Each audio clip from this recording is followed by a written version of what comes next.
Welcome to Blush Rose Tarot. This is a space where tarot and astrology meet. Today we're reflecting on the new moon in Aries at 27 degrees.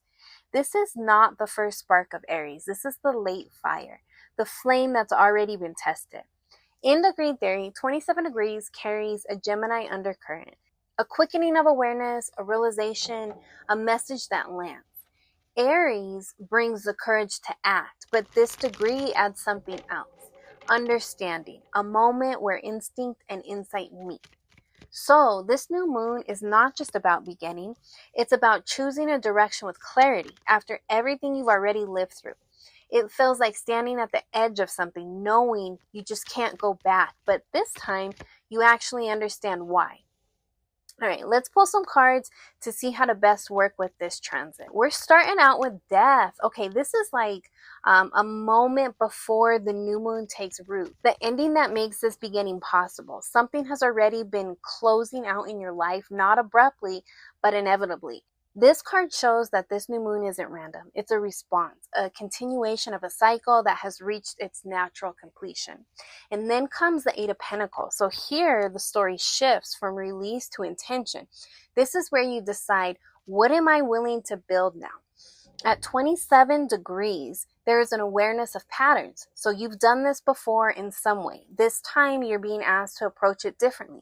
Maybe with presence, with skills, with patience. And then we get into the Seven of Wands.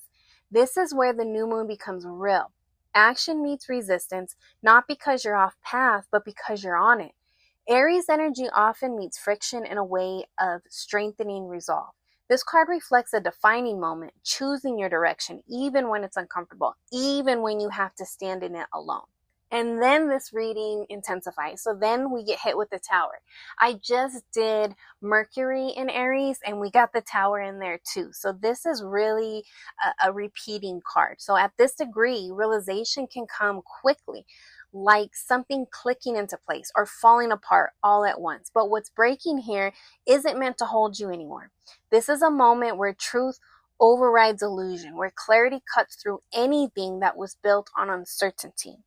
And then after the release, we see the Three of Cups. So this is where that energy begins to flow again. The tension lifts, there's support, celebration, reconnection. It suggests that once you move through the disruption, you're met with alignment, with people, with opportunities, or just that the moment is starting to feel lighter and more natural.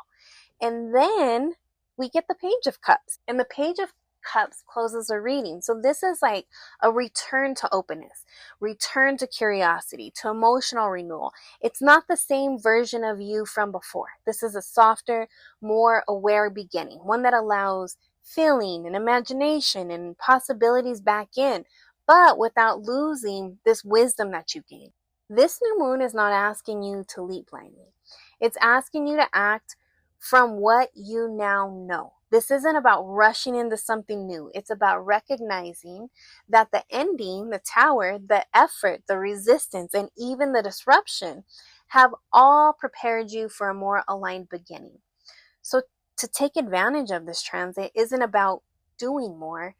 It's about choosing differently, choosing the path that reflects your growth, choosing to act on clarity instead of habit, choosing to move forward, not because you're searching, but because something within you has already decided. This new moon doesn't begin your story, it redirects it with intention. Okay, that's what I have for you with this transit. Thank you so much for spending time here with me at Blush Rose Tarot. Until next time, take what resonates and let the rest.